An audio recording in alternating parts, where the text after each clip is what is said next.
Hello दोस्तों, कैसे हैं आप सभी लोग। आशा है आप सभी लोग बहुत ही स्वस्थ होंगे, मस्त होंगे और अपनी पढ़ाई में व्यस्त होंगे। तो हम आज आप सभी के लिए कक्षा 10 विषय विज्ञान का एक बहुत ही महत्वपूर्ण पेपर लेकर आया हैं।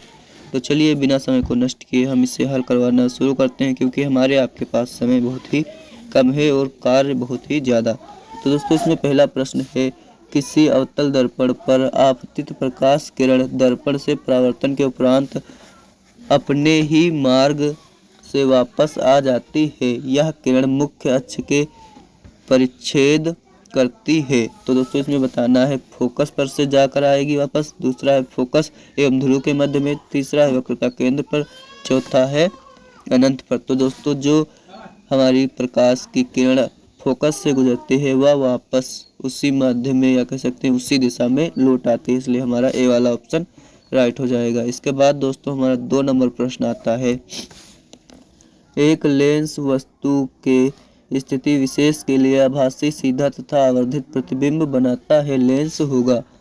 दोस्तों पहला ऑप्शन है अवतल, दूसरा है उत्तल, तीसरा है समतल अवतल, चौथा है इनमें से कोई नहीं। आपको दोस्तों इस शब्द पर आवर्धित पर बहुत विशेष ध्यान देना है। आवर्धित का मतलब बड़ा दोस्तों, आभासी सीधा और बड़ा। तो दोस्तों जो हमारा अवतल लेंस होता है वो आभासी प्रतिबिंब तो बनाता है लेकिन दोस्तों छोटा बनाता है। और दोस्तों जो हमारा समतल अवतल है, इसमें दोस्तों जो समतल है ये दोस्तों आभासी प्रतिबिंब तो बनाता है लेकिन वस्तु के आकार का बनाता है। और दोस्तों जो उत्तल है, इसमें जब एक विशेष स्थिति पर आभासी प्रतिबिंब बनता है तो वस्तु के आकार से बड़ा होता है, इसलिए हमारा उत्तल लेंस जो है वो राइट हो जाएगा। इसके बाद दोस्तों इसमें हमारा 3 नंबर प्रश्न आता है, नेत्र लेंस की फोकस दूरी में परिवर्तन किया जाता है। पहला ऑप्शन है पुतली द्वारा, दूसरा है दृष्टिपटल द्वारा, तीसरा है परितारिका द्वारा, चौथा है पश्चिमाभिमुख मांसपेशी द्वारा। तो दोस्तों नेत्र की फोकस दूरी में परिवर्तन आपकी पश्चिमाभिमुख पेशियों द्वारा होता है। ये दोस्तों जो हमारा नेत्र लेंस होता है उसको खींचकर या कह सकते हैं आप उसको दबाकर उसको दोस्तों परिवर्तित करती हैं। इसके बाद दोस्तों आता है 4 नंबर प्रश्न, स्वच्छ आकाश के नीले रंग के लिए उत्तरदायी प्रकाशित घटना है। पहला है अपवर्तन, दूसरा ऑप्शन है प्रकीर्णन, तीसरा विवर्तन, चौथा परावर्तन। तो दोस्तों इसमें जो बी वाला ऑप्शन प्रकीर्णन है वो राइट हो जाएगा। इसके बाद दोस्तों 5 नंबर प्रश्न आता है, किसी विद्युत बल्ब पर 440 वाट 220 वोल्ट अंकित है, बल्ब फिलामेंट का प्रतिरोध होगा। तो दोस्तों सूत्र हमारा होता है शक्ति P बराबर में दोस्तों V स्क्वायर और बट्टे में R। अब हम दोस्तों V स्क्वायर की जगह पर 220 वोल्ट और गुणे 220 वोल्ट लिखते हैं और जबकि P की जगह पर 440 लिखते हैं। तो दोस्तों इसको जब हम हल करेंगे तब हमें 110 ओम प्राप्त होगा, इसलिए हमारा डी वाला ऑप्शन राइट हो जाएगा। इसके बाद दोस्तों हमारा 6 नंबर प्रश्न आता है, विद्युत परिपथ में प्रयुक्त होने वाले कुछ अवयवों के संकेत चिन्ह स्तंभ ए में दिए गए हैं, स्तंभ बी में दिए गए नामों से सुमेलन कर सही विकल्प का चयन कीजिए। तो आपको दोस्तों इसमें सही विकल्प का चयन करना है। तो दोस्तों इसमें आपको जो जो आता है आप उसका चयन करिए और फिर आप देखिए जो आप सोच रहे हैं वही इसमें ऑप्शन में दिया है। यदि दिया हो तो आप कह सकते हैं कि हाँ भाई ये हमारा राइट है। तो दोस्तों मैं चाहता हूँ इस प्रश्न का उत्तर कमेंट बॉक्स में दें, क्योंकि ये प्रश्न बहुत ही महत्वपूर्ण है, बहुत ज़्यादा महत्वपूर्ण, इसलिए आप सभी लोग इसका उत्तर कमेंट बॉक्स में दें। यदि आपको उत्तर सही नहीं आता है तो मैं इसका उत्तर भी कमेंट बॉक्स में बता दूंगा। इसके बाद किसी धारावाही परिनालिका के स्वतंत्रता पूर्वक लटकाने पर सदैव स्थिर होगी। दोस्तों पहला ऑप्शन है पूर्व पश्चिम में, दूसरा है उत्तर पूर्व में, तीसरा है उत्तर दक्षिण में, चौथा है किसी भी दिशा में। तो दोस्तों जो हमारा इसमें राइट आंसर होगा वो ऑप्शन नंबर सी उत्तर दक्षिण में हो जाएगा। इसके बाद दोस्तों इसमें हमारा 8 नंबर प्रश्न आता है जिसमें दिया गया है, निम्नलिखित में कौन सी धातु कमरे के ताप पर ठोस अवस्था में नहीं होती है। दोस्तों पहला ऑप्शन है मैग्नीशियम, दूसरा है मरकरी, तीसरा कॉपर, चौथा एल्यूमिनियम। तो दोस्तों इसमें जो हमारा बी वाला ऑप्शन मरकरी है वो राइट हो जाएगा। इसके बाद दोस्तों हमारा 9 नंबर प्रश्न आता है, अम्ल एवं क्षार की अभिक्रिया से प्राप्त होता है। दोस्तों पहला ऑप्शन है हाइड्रोजन, तीसरा ऑक्सीजन, चौथा क्लोरीन, और चौथा दोस्तों लवण तथा जल है। तो दोस्तों इसमें जो हमारा चौथा ऑप्शन लवण तथा जल वो राइट हो जाएगा। इसके बाद दोस्तों 10 नंबर प्रश्न आता है, निम्नलिखित अभिक्रिया CaCO3 ऊष्मा दी गई CaO + CO2 उदाहरण है। दोस्तों पहला ऑप्शन है विस्थापन अभिक्रिया का, दूसरा है द्विविस्थापन अभिक्रिया का, तीसरा अपघटन अभिक्रिया का, चौथा है संयोजन अभिक्रिया का। तो दोस्तों इसमें हमारा जो राइट आंसर हो जाएगा वो ऑप्शन सी हो जाएगा, क्योंकि यहाँ पर दोस्तों एक तत्व या एक यौगिक से आपके दोस्तों 2 यौगिक प्राप्त हो रहे हैं, इसलिए हमारा जो सी वाला ऑप्शन है वही राइट होगा। इसके बाद दोस्तों इसी में हमारा 11 नंबर प्रश्न आता है, श्रृंखलन का गुण किस परमाणु में पाया जाता है। दोस्तों पहला ऑप्शन है कार्बन और यही हमारा राइट हो जाएगा।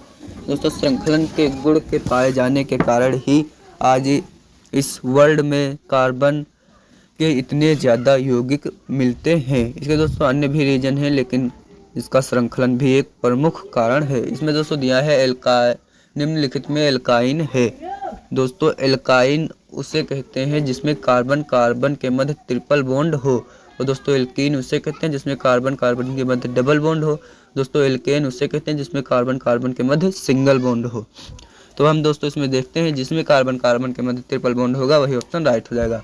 पहला दोस्तों है इसमें नहीं दिख रहा है, दूसरा है इसमें दोस्तों दिख रहा है ट्रिपल बॉन्ड, इसलिए यही हमारा राइट हो जाएगा। इसके बाद दोस्तों 13 नंबर प्रश्न आता है, ईंधन एवं औषधियों के रूप में उपयोग होता है। दोस्तों पहला ऑप्शन है एथेन, दूसरा है एथेनॉल, तीसरा है एथेनोइक अम्ल और चौथा है दोस्तों प्रोपेन। तो दोस्तों इसमें जो हमारा एथेनोइक अम्ल है वो राइट हो जाएगा। इसका प्रयोग दोस्तों ईंधन के रूप में और औषधि के रूप में दोनों में किया जाता है। इसके बाद दोस्तों 14 नंबर प्रश्न आता है, गुर्दे की इकाई जो उत्सर्जन की प्रक्रिया में भाग लेती है क्या कहलाती है। दोस्तों पहला है तंत्रिका, दूसरा है वृक्काणु या नेफ्रॉन, तीसरा है साइटॉन और चौथा है दोस्तों म्यूटॉन। तो दोस्तों इसमें जो हमारा बी वाला ऑप्शन नेफ्रॉन वो राइट हो जाएगा। और दोस्तों जो न्यूरॉन है वो तंत्रिका अर्थात जो मस्तिष्क है उसके निर्माण में सहायता करता है, और दोस्तों जो हमारा साइटॉन है ये तंत्रिका का ही एक भाग होता है। इसके बाद दोस्तों इसमें हमारा 15 नंबर प्रश्न आता है, पौधों में जाइलम किसके लिए उत्तरदायी है। दोस्तों पहला ऑप्शन है जल का वहन और दोस्तों यही राइट हो जाएगा।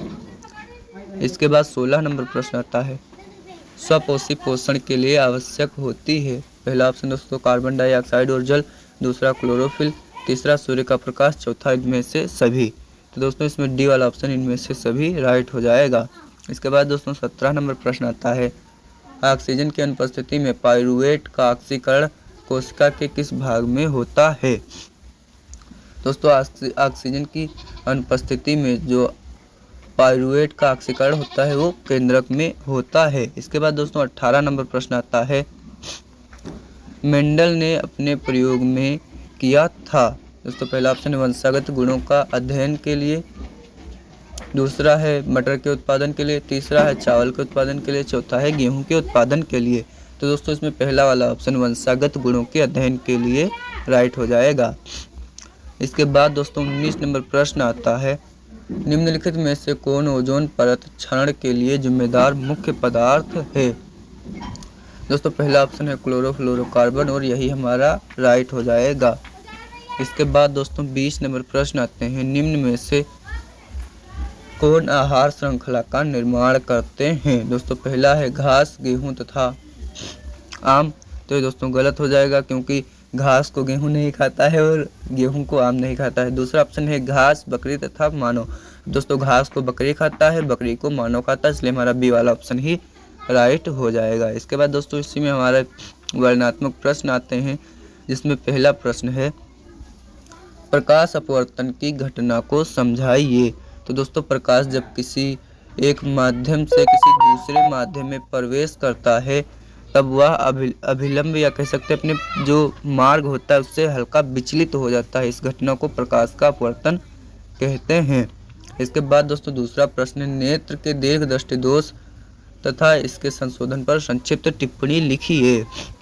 तो दोस्तों नेत्र का दीर्घ दृष्टि दोष वह दोष होता है जिसमें नेत्र को दूर की वस्तु तो दिखाई देती है किंतु नेरे की वस्तु या कह सकते हैं करीब की वस्तु नहीं दिखती है।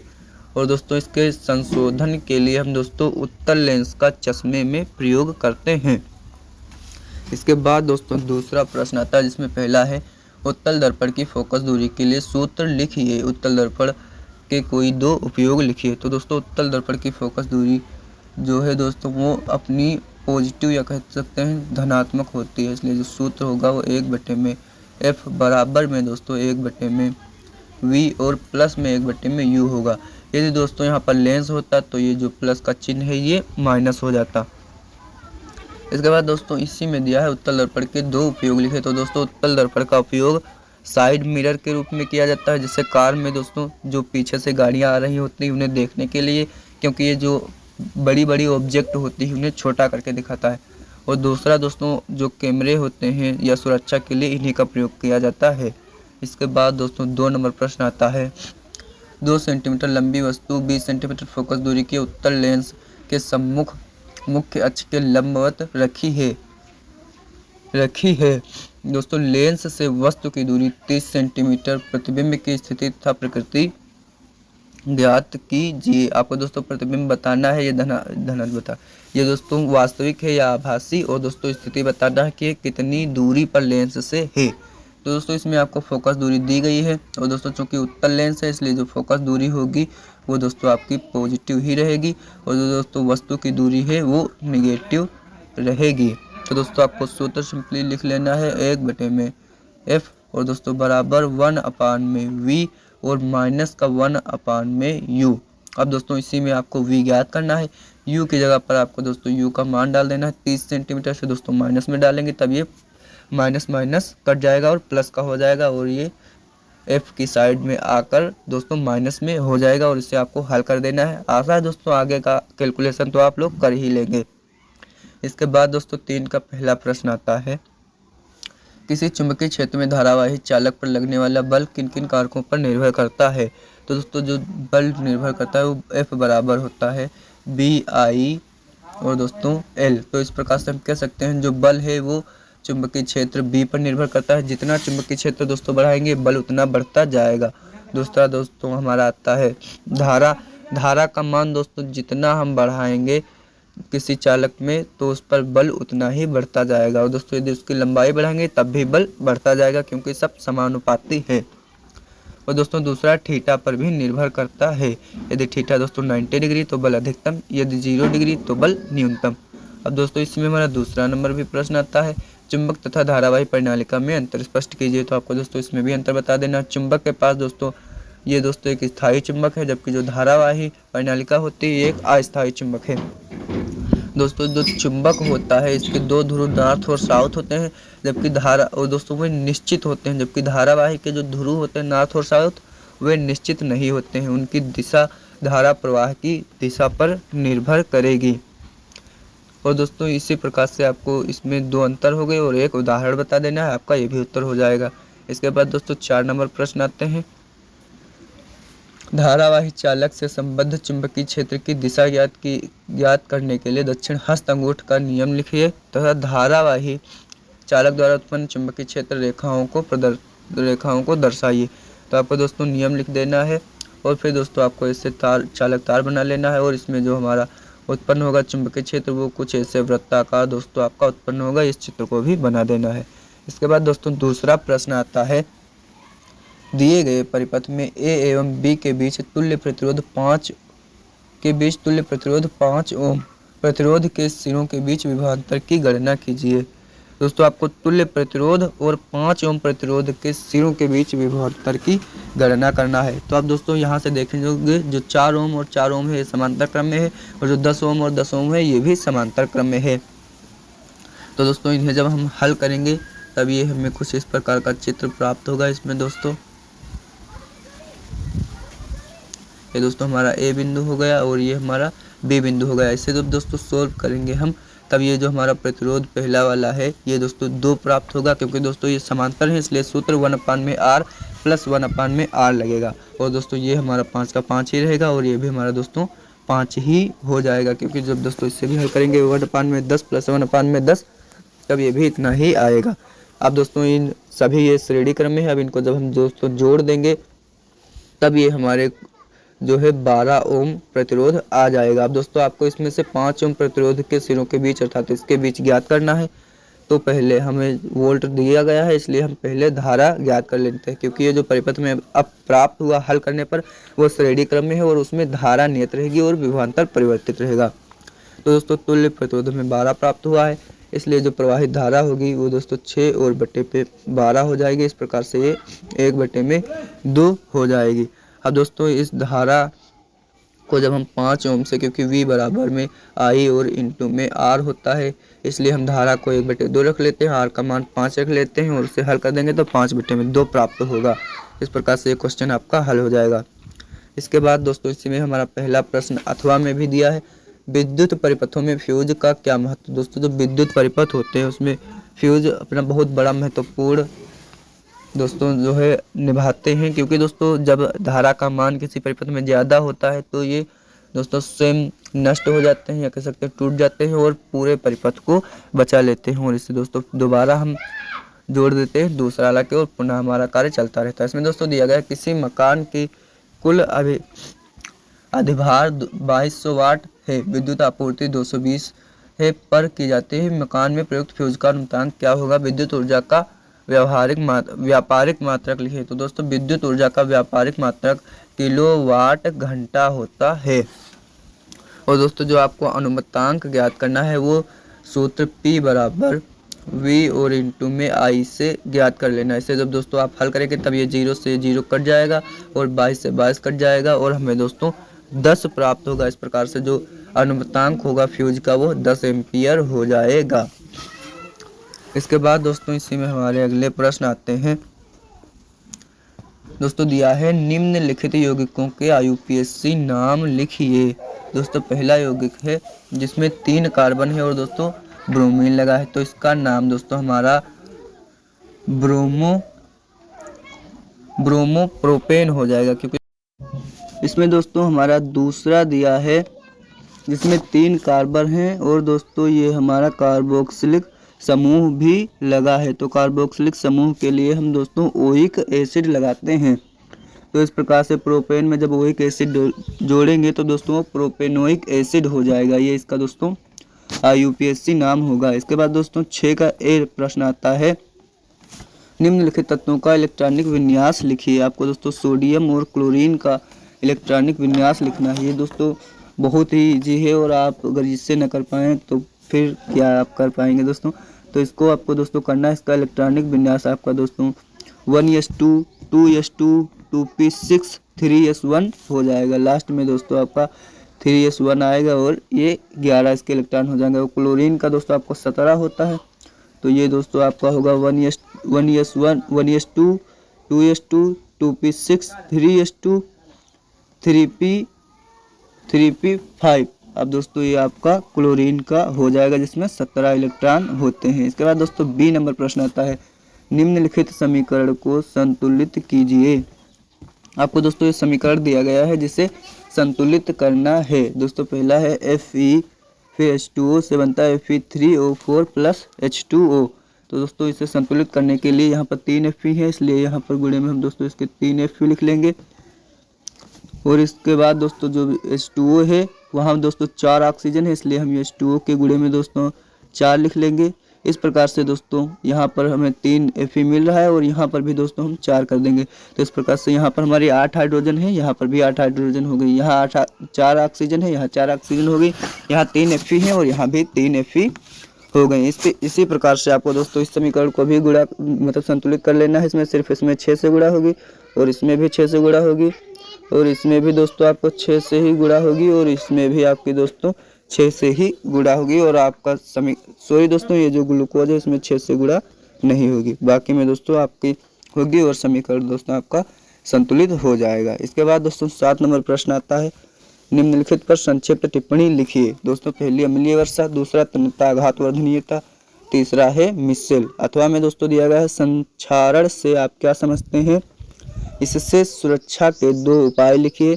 ऊष्मा क्षेपी और ऊष्मा शोषित क्रिया से आप क्या समझते हैं, उदाहरण दीजिए। ये भी प्रश्न आपके दोस्तों बहुत ही महत्वपूर्ण है। हमारा उपखंड 8 आता है जिसमें दोस्तों पहला प्रश्न है, एक तंत्रिका कोशिका की संरचना बनाइए तथा उसका कार्यों का वर्णन कीजिए। आपको दोस्तों तंत्रिका कोशिका की संरचना बना देनी है जो कि दोस्तों कुछ इस प्रकार से आपकी होती है। दोस्तों इससे आपको बना देना है और इसके कार्य भी आपको लिख देना है। तो इस प्रकार से दोस्तों आपका ये भी समाप्त हो जाएगा। और फिर अगला प्रश्न आता है 9 नंबर प्रश्न, निम्नलिखित पर संक्षिप्त टिप्पणी लिखिए। दोस्तों इसमें पहला है थायरॉक्सिन हार्मोन के कार्य, दूसरा है मुकुलन। तो इन पर दोस्तों आपको टिप्पणी लिखनी थी। इसके बाद दोस्तों प्रश्न आता है पुष्पी पौधों में लैंगिक जनन का वर्णन कीजिए। तो दोस्तों आपको इसे भी कर लेना है, पुष्पी पादपों में लैंगिक जनन का वर्णन। अब इसमें हमारा 11 नंबर प्रश्न आता है मनुष्य में ऑक्सीजन तथा कार्बन डाइऑक्साइड का परिवहन कैसे होता है। दोस्तों मनुष्य में ऑक्सीजन का परिवहन हीमोग्लोबिन द्वारा होता है, कार्बन डाइऑक्साइड का परिवहन भी दोस्तों हीमोग्लोबिन द्वारा ही होता है। ऑक्सीजन का परिवहन ऑक्सी हीमोग्लोबिन यौगिक बनाकर किया जाता है। और फिर इसके बाद दोस्तों अथवा में प्रश्न दिया गया है मनुष्य के हृदय की संरचना का उपयुक्त चित्र की सहायता से वर्णन कीजिए। तो दोस्तों आपको इस वर्णन को भी कर लेना है। आशा है आपको हमारा ये वीडियो बहुत ही पसंद आया होगा और आप सभी ने हमारे इस वीडियो को लाइक किया होगा और चैनल को भी सब्सक्राइब कर लिया होगा।